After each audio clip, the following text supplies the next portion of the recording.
Okay, here we are, lunch, back again, talking about the next, or one of the next things that happens with us as ditch viewers. You know, I kind of stand up here sometimes and I like to introduce myself. And I say, hi, I'm Ron, I'm a ditch viewer. Thank you, thank you. It is kind of an addiction like alcohol, but I do leave Jim the beer. That's good. So, we're going to talk about something different this afternoon, and it's determination. Determination of benefits is what was done in 1910 when this county ditch number 10 was originally established. The viewers at that time did not do a redetermination of benefits. They did a determination of benefits. They established at that time who they felt benefited originally from the construction of that ditch system. Redeterminations only go out and say, we already have a ditch, let's update the values to meet current land values and current use within the benefiting area of that ditch, not physically change that ditch at all. People, one of the reasons that redeterminations have not been done more frequently is because as viewers we do nothing to help that ditch, to change that ditch, to make it work better. All we do is establish a new assessment role to pay for what you've already got. It is supposed to be better and more fair and equitable in the distribution of those costs, but a redetermination doesn't change anything that physically drains or affects those lands. Only changes who pays for them. What we're doing now is we're saying, okay, the ditch that was out there in 1910 does not meet what we would like it to do today. Therefore, we want to change the ditch. To change a ditch, you can do a couple of things.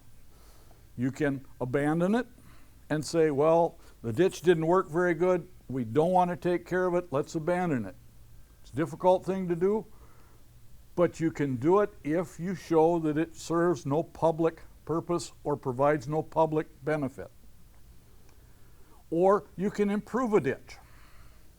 An improvement of a ditch is a process to take that 12-inch tile and make it into a 24-inch tile because it doesn't meet what we need out of that system today.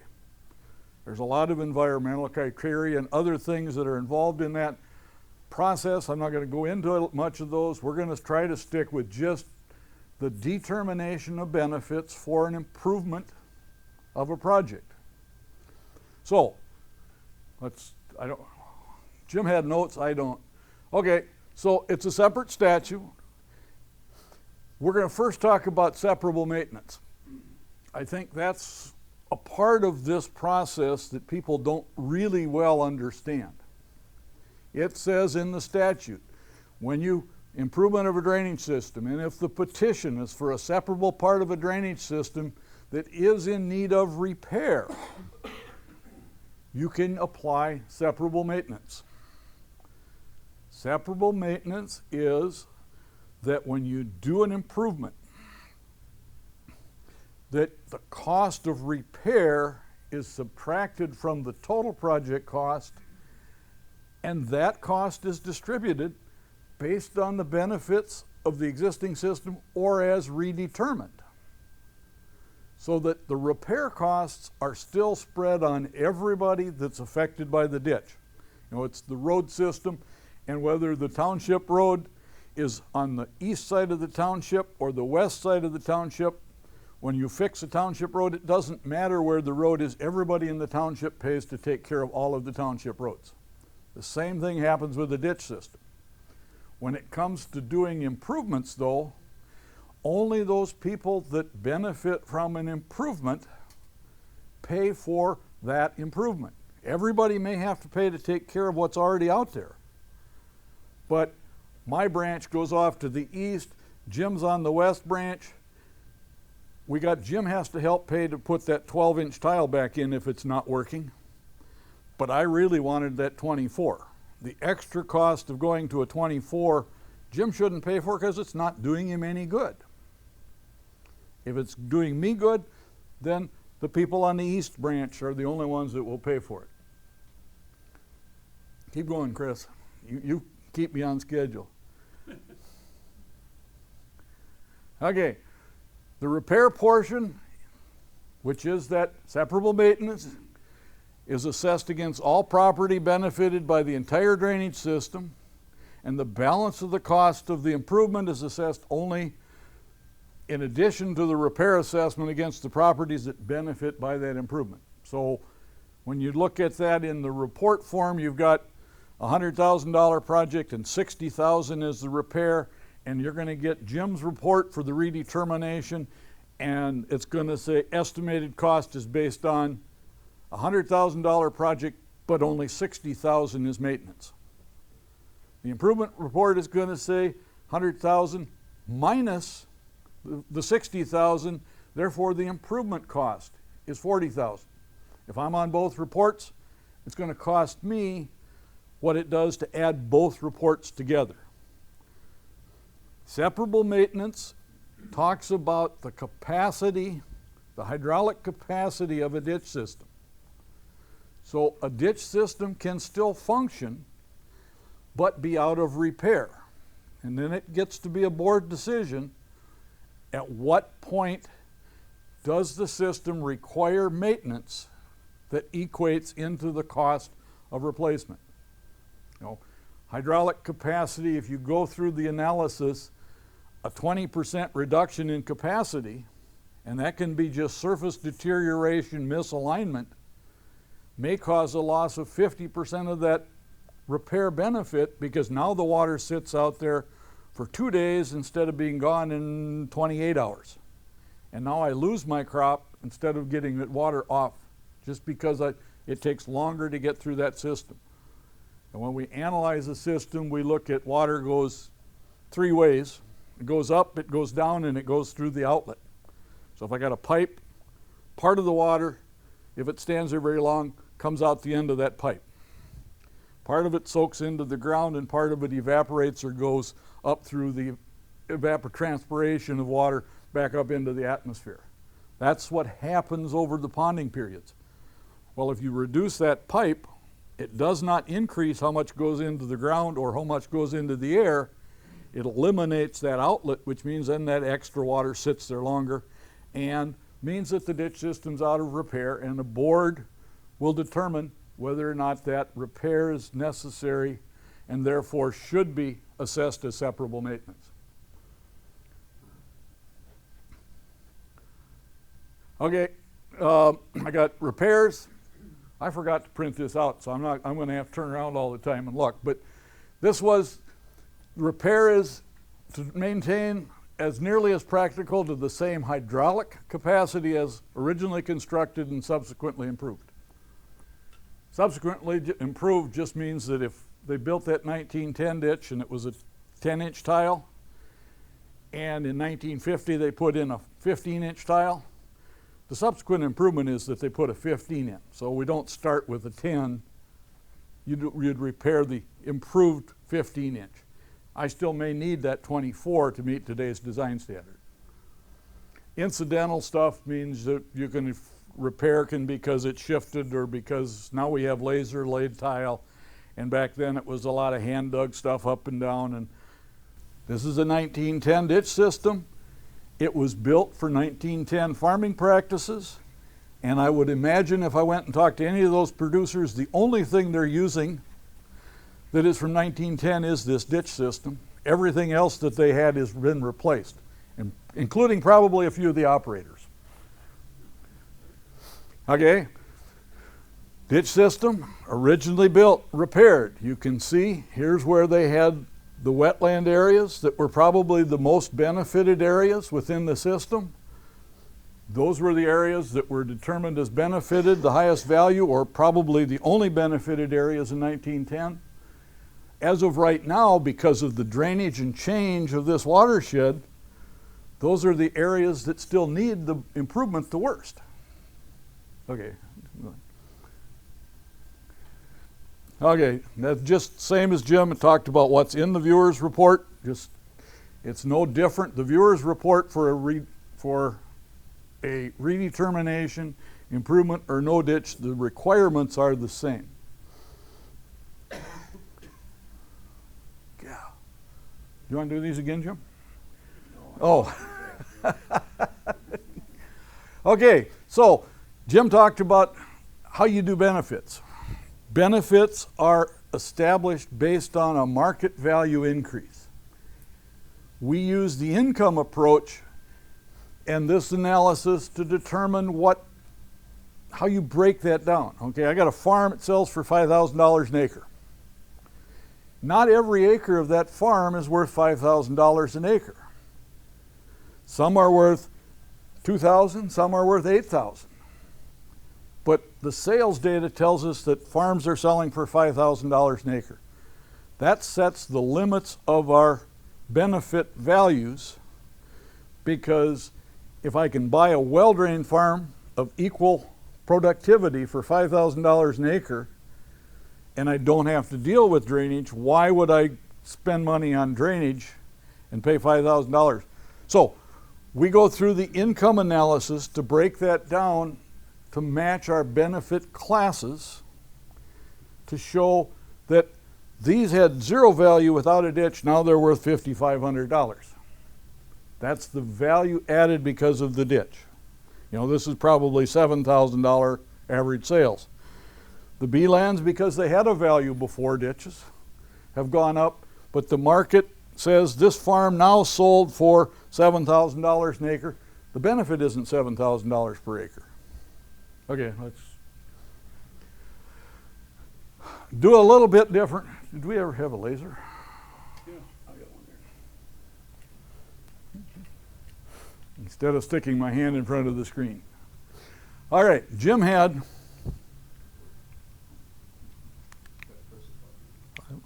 There it is. It was there. I think you need a battery, Jim. Okay, anyway, back. Jim had over here with the descriptions, and then for his example he showed how do we do proximity and efficiency. And his system said it's a pretty consistent system, therefore every 40 gets a 60% valuation or efficient value adjustment. When we're looking at some of these systems like I showed you before, some of them, darn it, the A acres aren't working as well as the C's and D acres because of that restrictive capacity of the existing system. Rather than doing efficiency and proximity over here, sometimes we do them up at the top, and then you can adjust based on what the system provides for the different benefited classes of land. So we make an adjustment up at the top of the system rather than having both columns. Either way works. It depends on how consistent the capacities of the system are within the ditch itself. We run into a lot of systems that have had partial improvements back in the 50s. And they replaced the original main tile with an open ditch. But they have all these branches that are still from 1910. Well, then your ditch is already at 100% efficiency because it meets current design standard. But your tile branches are way off on a smaller efficiency because they were built in 1910 standards. Then you can't do it by class, okay?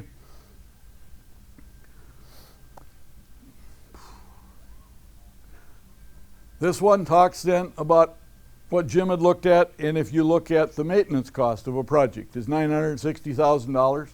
That is the separable maintenance, or what this particular project had for maintenance. Potential benefits, gross potential benefits in some reports, that's if we take the top value and add them all across times the number of acres. This is the potential value added.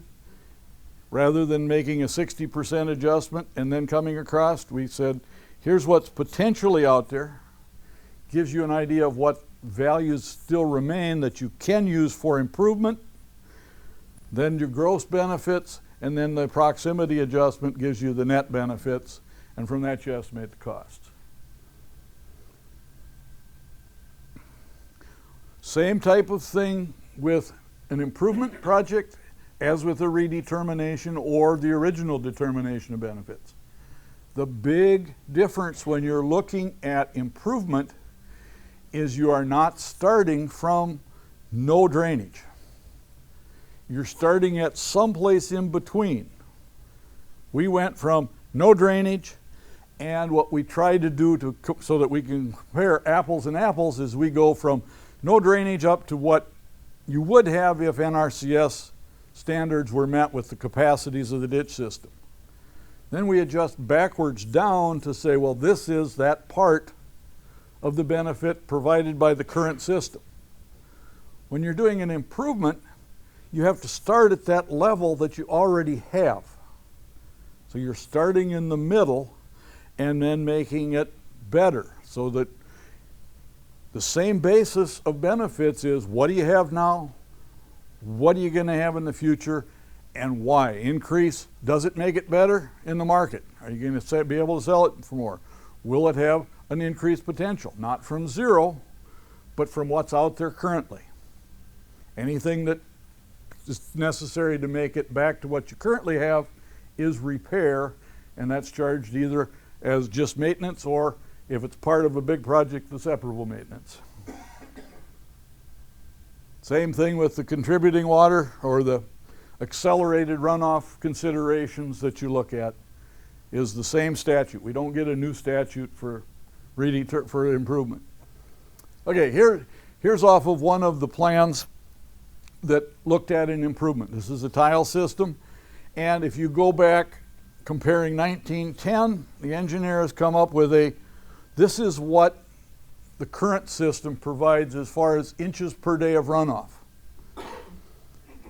With the improvement, he is going from 0.05 up to 0.53 inches of excess water to be removed within 24 hours. Within that, it does make sense then that an improvement is going to increase values production, and it's going to work much better for current agriculture because of that improvement. This is that same looking at that system that we looked at the original plan. I don't know how well this shows up because this close to the screen I can't see it very good. But here is the proposed improvement that they were looking at. Same thing, the original one, it converted those wet acres to an agricultural use. They were all tillable. There were no wetland issues involved with that. They were all prior converted, anything that was wetland according to their designation. So they were able to come in and say what we need is a bigger outlet to meet current agricultural demand. We want a pattern tile. With input costs, we can't afford to have that sit out there for 24 hours or 48 hours during various storms. Could I ask Yes. one question?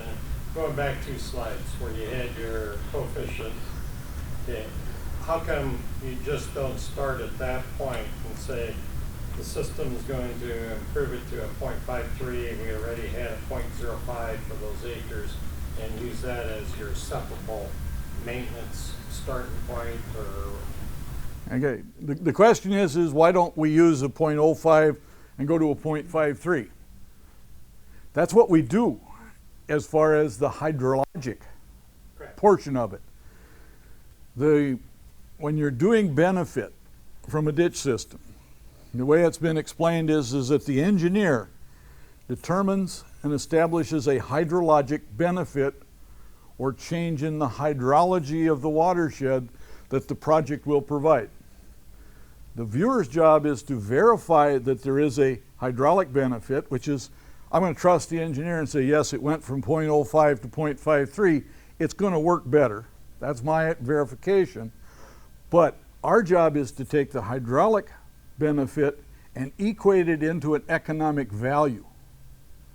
The engineer does not do valuation as a part of his hydrologic determination.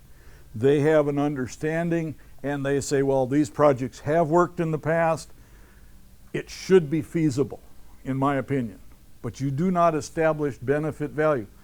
That's the separation that Minnesota has that many other states don't. Iowa has more of a cost allocation. The project costs $100,000 and your share is $10,000. And there's a formula they go through to establish that. But it is not a before and after valuation, because economics are different than hydraulics. I can take this 5%, this 0.05 drainage capacity, which says it really doesn't move very much water through that pipe, but yet it drained it well enough that it made it agricultural use land rather than just hay and pasture.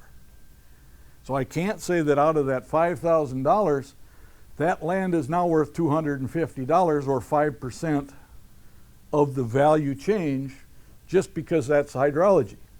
It made it either hay or pasture or better. So maybe that 500s, because of surface flows, made it $3,000 an acre land. Okay. So that's the difference between pure hydrology and our benefits. Is we're looking at value impact. Engineers calculate just what happens with the water.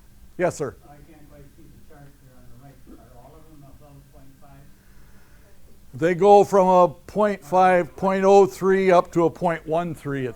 Right side. No, these are 0.49 to 0.53. So what the engineer did is he designed this improved tile to meet that 1/2 inch drainage coefficient. 0.5 is, I think, the law that most people go to. You know. No, there is nothing that says 0.5 is the statute. That is the recommended capacity by soil and water. But I don't think you can get a permit for above 0.5. This project didn't even need a permit. There was no requirement for a permit. When you're putting in a project, I think you can't go above 0.5. Open ditches are constructed many times still with a 1 inch instead of a 1/2 inch. But they have to have a weir in it. No, not necessarily. It's not a permit requirement. You do have to analyze downstream impact, and sometimes, but not always, a 1/2 inch is minimal enough that it does not cause an adverse downstream impact. We have many projects that go to points. That out, and I believe you're right, but we would have, every ditch we've been involved in, it's a 1/2 inch is the most they'll allow us, and we have to put a weir in. Yep, and that is a consideration of downstream impact. That is not statute. Could be per watershed, different watershed. Yep, you know, and like Jim pointed out, some watershed districts have different criteria within each district, but the state law does not set that criteria. Okay. Now, if you do have and I understand how you determine how they should pay and all that, but you see, when you have the 1/2 inch factor and you're in the old bottom of the old system and then you improve it, actually the hills come in faster and the man in the bottom doesn't get as good a drainage as he used to have, and something should be changed in that formula. Okay. That is part of what we look at in values. As Jim said, even with redeterminations, he said earlier that, well, when you analyze that, some of those bottoms no longer get that 92% that's recommended. The recommendation for 92% is evaluating a 100-year storm flow and a 1 inch open ditch runoff. A lot of tile systems, when you get right down to all of the adjustments, the potential's there, but when you get through with all of the adjustments, they maybe only get that 60%. They maybe only get that 80%. Part of what we do as viewers is take the hydrology and look at what the engineer says can be done and say, what does that provide? It may not provide the full $5,500 value, and then we will make adjustments accordingly. One other question there. Is the new engineers understanding this? The ones I work with, I think, understand it well. I can't speak for every engineer, but the ones that I work with, I try to make certain that we're on the same page for what they're telling me is what I understand when we do our valuation. But You know, 50% doesn't equate to 50% of value necessarily. This 50% equates to something, depending on the watershed, between 85 and 90% probably. Because the low frequency storms still are going to not have an issue. I think I got some slides coming up to look at some of the hydrology stuff. Go ahead. Okay, so estimated project cost here on this one, option 3, which was the $960,000. Total project, $1.479 million. The engineer did a cost estimate to replace that part of the system that was proposed to be increased in size through the improvement. His estimate was to replace what was already out there is $960,000, means that the improvement cost is $518,000. Improvement benefits, therefore, must be greater than $518,000 or the project's not feasible. Okay. Who determines feasibility? The Okay. viewers? I mean, What's does the state If law have a? the state, Minnesota statute says that if the benefits do not exceed the cost including damages, the project cannot go forward. Okay. That is the feasibility. It's one of the things that, like I say, Minnesota, because we do a before and after valuation, we don't allocate costs. We have a much tighter feasibility analysis than other states. South Dakota is the same. I think I talked with the people in Michigan at one point, and no, theirs doesn't look at the feasibility the same way as Minnesota does. Okay, so how do we get to that? This is some of that voodoo stuff. It's hydraulics mixed with our economics, and it's a basis for supporting our opinion of values.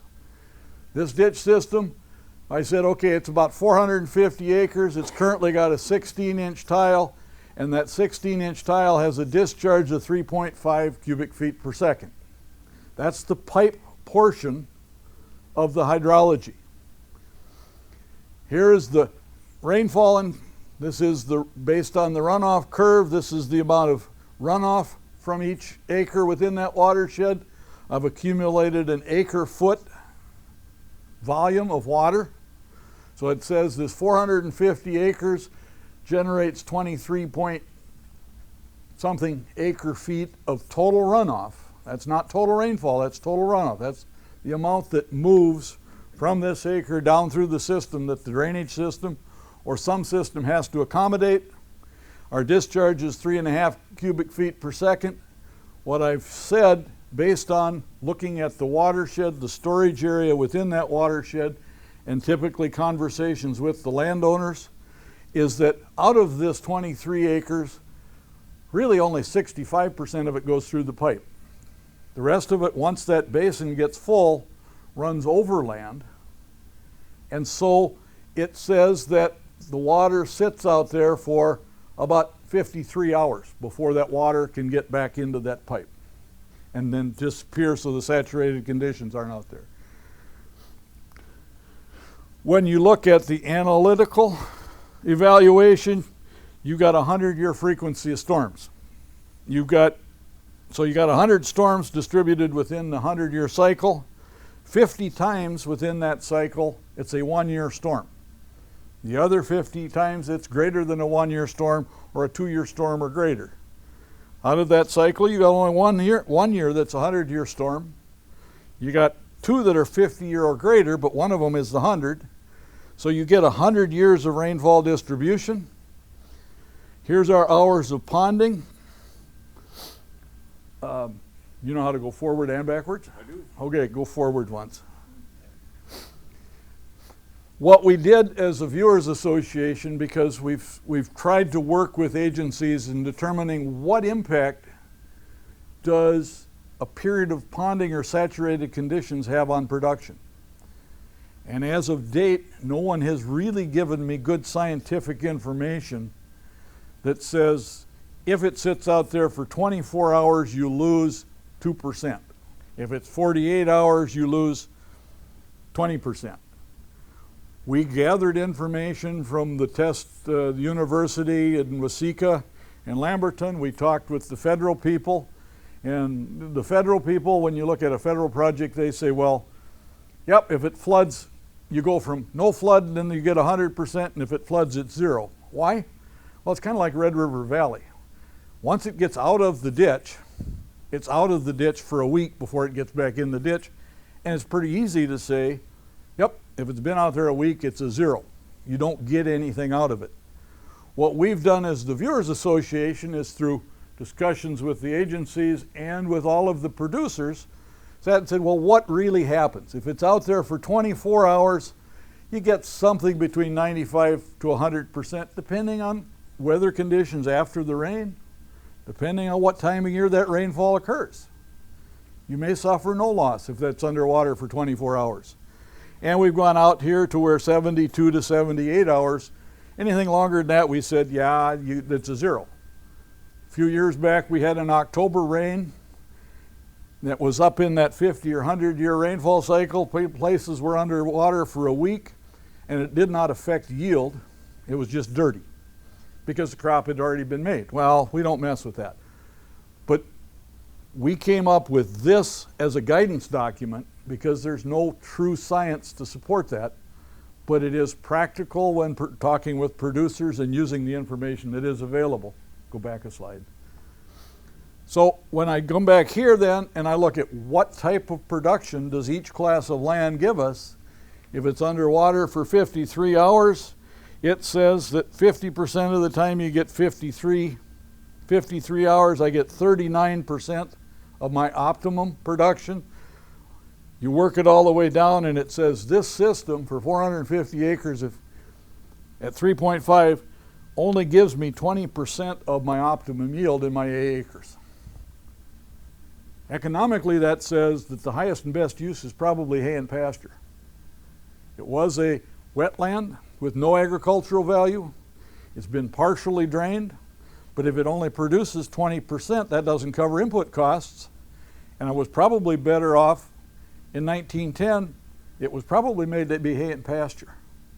Now that's not what it sells for today, but that was the highest and best use.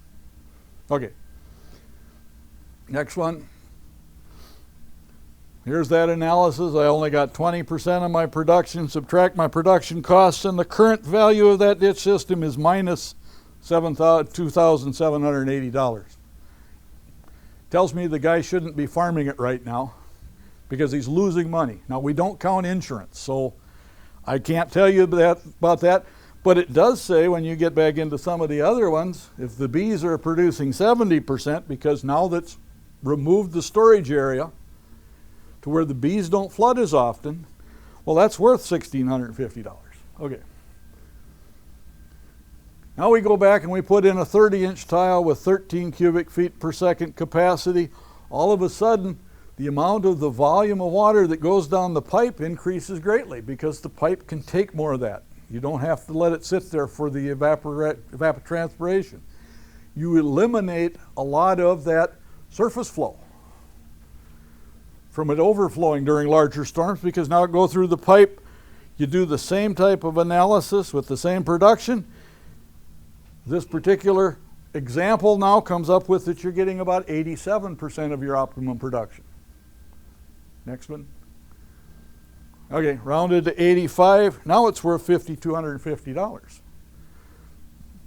The benefit to those A acres then from the improvement would be the difference between the hay and pasture use, which was the highest and best use according to the cash flow, and the now 85% production or the $5,200 potential.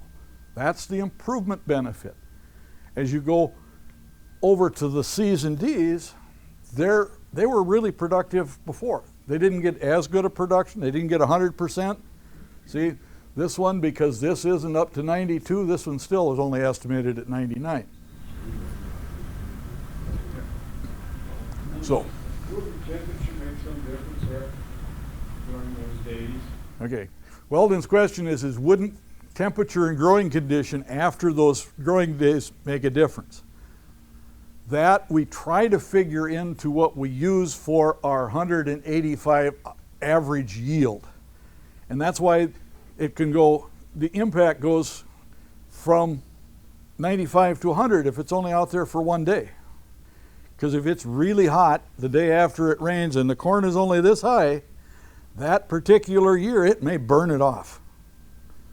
So we try to factor that in. Like I said, viewing is more of an art than a science. The engineering can sit down and go, look it, here's all the lab conditions and the studies, and if you got this factor times that factor, you get this answer. In appraisal or in viewing, we go out and say that's really good for that 1 acre, but we got 4,000 acres we got to value. And we're not going to sit and do it acre by acre by acre. We got to take this broad brush and apply value to all of those properties affected by this ditch. We don't want to do it on an individual parcel by parcel or acre by acre difference. We do consider watersheds. We consider the land use within that watersheds, crop distribution within the areas. We look at all of those factors, but when it comes right down to it, I don't take Weldon's farm and say, this is your benefit. I say, based on the use within this area, we think that your farm benefits by at least this amount. You may be one of the lucky ones that gets a whole lot more than that, but we're not going to charge it because it costs, I can't prove it. It's the science just isn't there.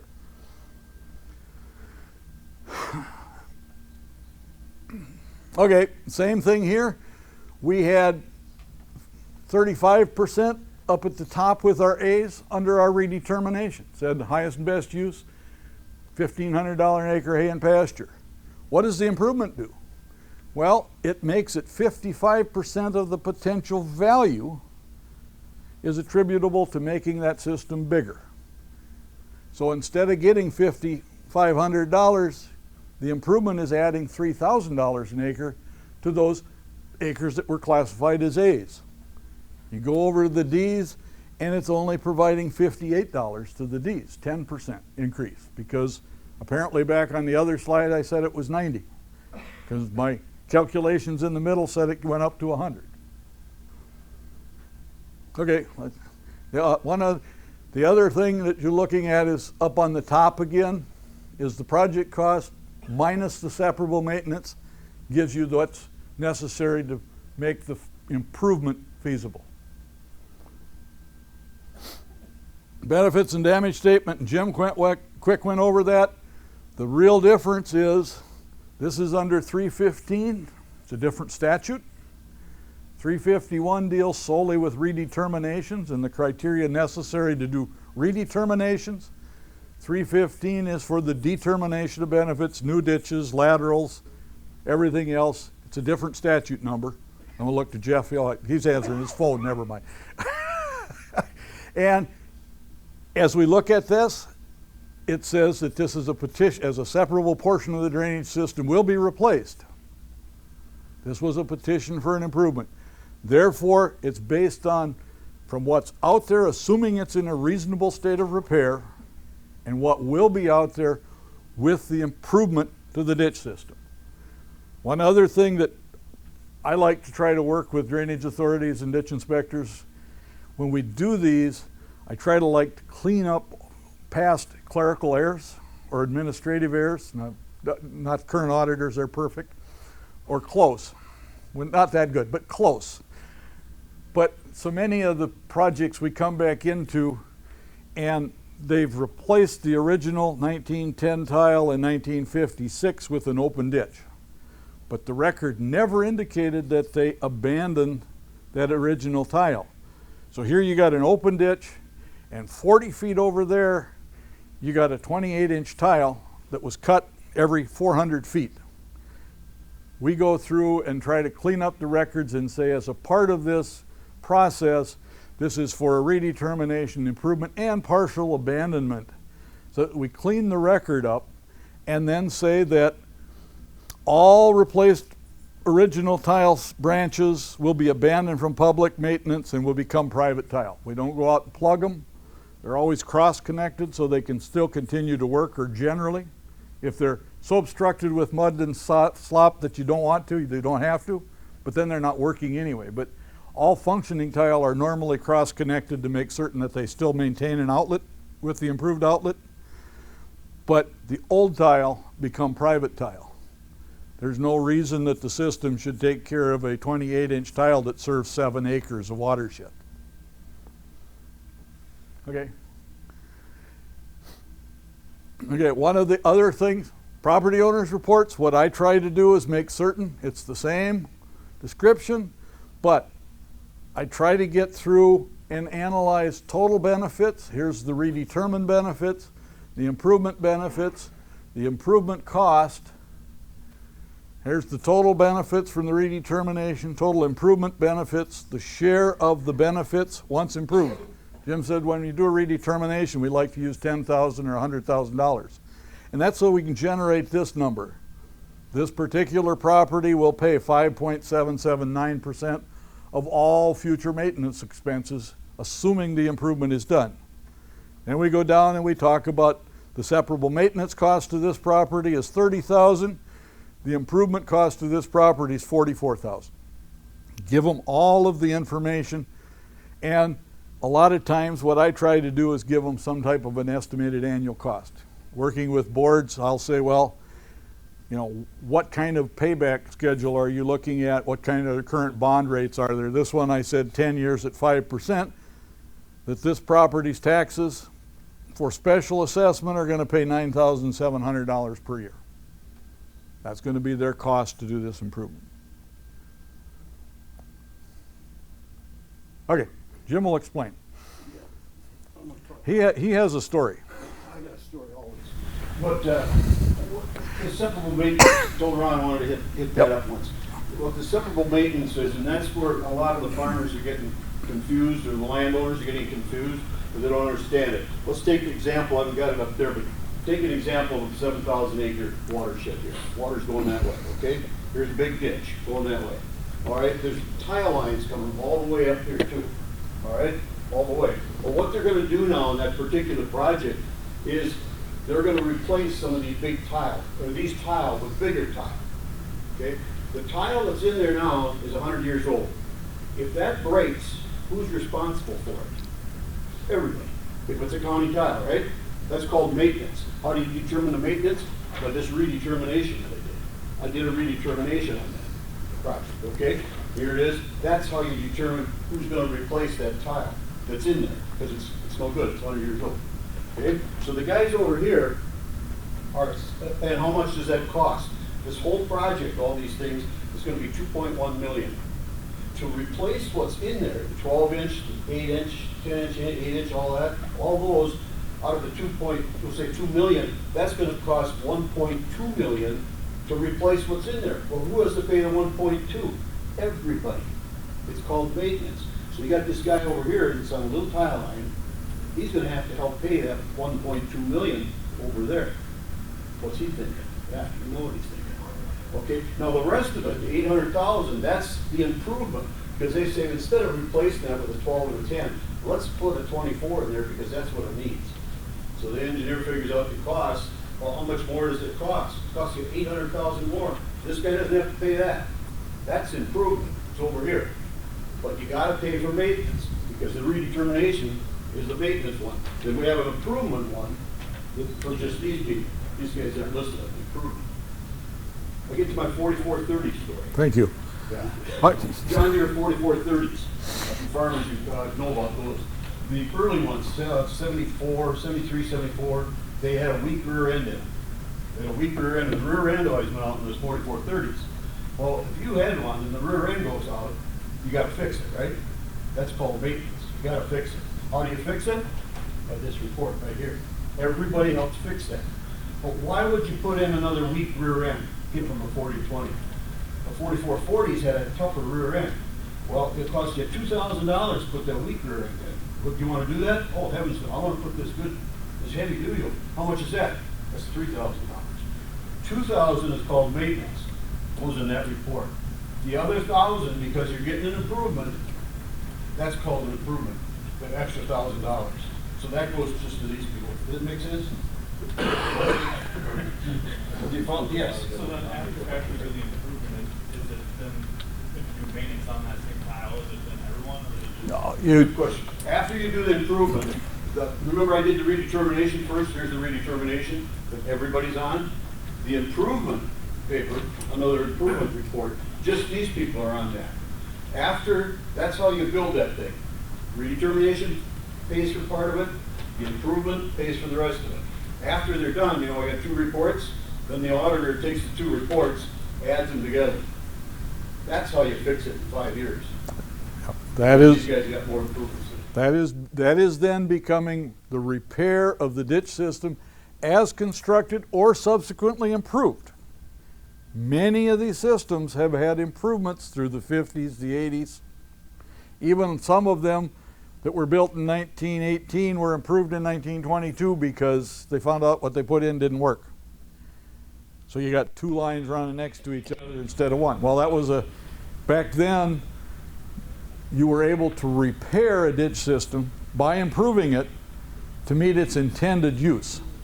It was intended to drain it, it didn't drain it, so repair means we put another pipe alongside of it. Now that's considered improvement. Yes, sir, in the back. What's your thoughts on how we're going to pay for the buffer? Okay, buffer strip. If it is done as a preventative maintenance portion of the ditch system, then I think you use the redetermined benefits. Because if that's the sole purpose of it is to make the ditch system last longer and reduce future maintenance costs, which it does do, then it is a function Of the ditch, and it should be paid for by the redetermined benefits. If The gentleman puts it in hay, and he's got a hay field next to it, you gonna pay him too then? yes, management, we try to avoid management. He may have a hay field there today, but next year it might be corn because you rotate your hay field. And then what difference does it make to him if he's got a 14-foot strip? Because he can still hay it. There's nothing that says that you can't cut hay off of those buffer strips. You know, one of the discussions that the drainage work group is having is looking at alternative methods for determination of benefits. And what's pushing that, I think, is this buffer strip acquisition. Well, we got to get everybody to help pay for those buffers. If you hired me to go out and put a benefit value on the buffer for water quality purposes, I would just about guarantee I would come up with a report that looked a whole lot different than the one that says, but the ditch drains these acres. They're different end results. You're going to have different values based on the purpose of the project. There was a discussion this morning about the berm. And, you know, all man-made ditches have a berm. Now, the buffer strip is worth nothing for that. So now, we've paid, in one case I'm involved in, where we paid for the buffer strip, but the other one, there was no law for a buffer strip, so now it's got to be done over again. Now, how would you prorate it back to the man that doesn't get anything that's 2 miles away from the ditch? Well, that's what I mean, is the question is what is the if the sole purpose of the buffer strip is water quality, I'm not going to benefit and say that who should pay for that buffer strip is because he gets better drainage than the other guy. Water quality contribution runoff is a whole different consideration. As to paying for the buffer and it doing no good, I disagree. Even if it is sloped away from the ditch system, depending on how the spoils are leveled, that setback does, engineering-wise, it takes pressure off the ditch banks, it catches wind-blown sediments, it keeps from overspray into the ditch. Anytime you can keep weight from getting right on the top of that bank, you'll keep that compression down and your banks won't fail as easily. I won't say they won't fail as easily. Yes? There was a discussion too, though, what if the ditch is coming pure now, and it's pure after you get the buffer strip in, then you've paid for something you didn't get? I like to answer at noon. That's a science question way beyond my pay grade. Well, I think that's got to be taken into consideration, because The it's huge amounts. Yep. Like in one ditch, there's 38 acres involved buffer strips, you see. Yep. The buffer strip, from everything that I have seen as far as ditch maintenance goes, the buffer strips do reduce maintenance, both by catching windblown sediments, sometimes waterborne sediments, and by removing the weight load from the ditch banks.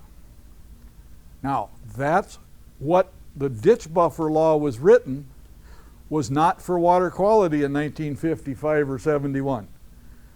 It was for ditch purposes, the buffer law was written for preventative maintenance on ditch systems, because they saw, and I can go out and I can show you places where the guy with the sprayer goes just like this with his boom over the ditch bank, and then makes his swing, turns around. And those ditch banks are all rilled and washed and nothing comes back but ragweed. If that buffer was there and was a reasonable grass, those banks wouldn't be washing. It would reduce maintenance. I know in Blue Earth County, Craig did a ditch repair, and it was a CRP buffer that had been there for a long time. And as he went through to do the repair, those areas that weren't buffered had 6 inches to 1.5 foot of sediment in the bottom, had some rilling areas that needed to be replaced, and then those stretches that had that buffer had almost no sediments and just a spot cleaning now and then. So it does reduce maintenance. Over time, the buffers will save as much as they cost to put in. It's not immediate. The governor's initiative, if it's strictly water quality, is a whole separate law and a whole separate purpose for the same end result maybe, but it's a whole different intended use. You know, yes, sir. I got a question. The separable maintenance, what do you have in the situation in the district to establish open ditch, 3-tile laterals coming off the open ditch? Back in the 50s, someplace along, that was established in 1910. In the 50s, they came back in and added a lateral tile, a separate line. And how was that line paid for? You know, you had an original schedule, now you added a line, and you're going back, now we're coming back in and doing an improvement today. And you're using this, everybody has to help pay for that separable maintenance. Yep. How do you address that Okay. lateral tile between? All past sins forgiven. Because at some point, either properly or improperly, the board has accepted the fact that there's 4 branches instead of 3 on that ditch system. How it was paid for back then, we cannot go back and change. Okay. So we, in doing a redetermination, we would say, okay, this is a ditch system with 4 tile branches, and this is the current value with 4 branches in place. That's the existing subsequent improvements. And so you go from what's out there today forward for the improvement portion. Okay, but you're treating, I could be doing an improvement on one of those tile systems, and only the people served by that tile system, they are paying for the improvement The portion. increase in size. Right. But that's still treating them as a separate system away from the fact that you're treating everybody else has to help pay for that separable maintenance, even if I'm down at the bottom end getting no benefit from that. From that, well, but you're paying for maintenance. Like I said, maintenance is, if you look at a road system within a township, everybody pays taxes into the township to take care of roads. Now, they may regrade a road on the east side of the township that year with my tax dollars. But it's a system as a whole that pays to take care of what is already out there. If they want to pave that street, they have to pay for the pavement. I'm over here, I got a gravel road, you take care of my gravel road, I'll take care of your gravel road. If you want a paved road, I'm not going to pay for your paved road. Now, when it comes to future maintenance, because I've got a better system on my branch, my benefits are probably going to be greater, and I will pay a larger share of the cost of future maintenance because there's more cost involved in maintaining my branch because it's bigger than it used to be. So when you add the two reports together, it does equate to a redistribution of maintenance costs in the future. We start with what's out there. You add the two together for what is taking place in the improvement, and that pays for the future maintenance. Yes, sir. Question is, since we have a system that was put in 1910, this year, the person at the outlet that was outside of the system petitions into the system. Now they petition for an improvement. What is his basis for his tile that was there when he just got into the system this year? Even though his might also be 1910. Well, his benefit, if his, okay, when you do an outlet, you look at buying into the system as exists, which means that if his tile's 100 years old and everybody else is 100 years old, then everybody's buying into 100-year-old tile. And if you go to repairing his, you compare it like everybody else's. But if you're making it better, you know, it's 90% deficient now, he's going to pay to take care of everybody else's 100-year-old tile too. So the maintenance part is the, yeah, the basis should be the same if they're both the same. If the rest of the system had just been improved, then he better pay one heck of an outlet fee if he thinks that they're going to come in and take care of his. Thank you. Yep, we're going to wrap up real quick, so one more. How do you handle joint drainage district between across the state line? You know, There is a separate statute that deals with that. Those ditch systems like in Martin Faribault County that we've dealt with that are on a state line, we can deal with the water coming in and out, but you can't levy assessment outside of the state. They have to agree with any levy. Iowa does their drainage classification much different. Yep. So they would do a separate reclassification for that portion. Well, the people in Iowa would have to agree to pay a certain amount or share of the cost. I can remember one in Faribault County that, yes, that the people in Iowa had joined with the people in Minnesota to improve a branch because they needed the outlet. And as a part of that, they agreed to pay 17% of all future maintenance. Now, the auditor didn't levy that for a couple of years, so it got to be a big bill when he finally got around to it. But the agreement is either pay your 17% of all of this stuff you said you pay, or we're going to close you off. You know, you can't stop it, but you could sure slow it down a lot. They would levy that back to that given district in Iowa, and that district would spread it on their. That's correct. In Iowa, they would allocate that based on their method of collecting funds.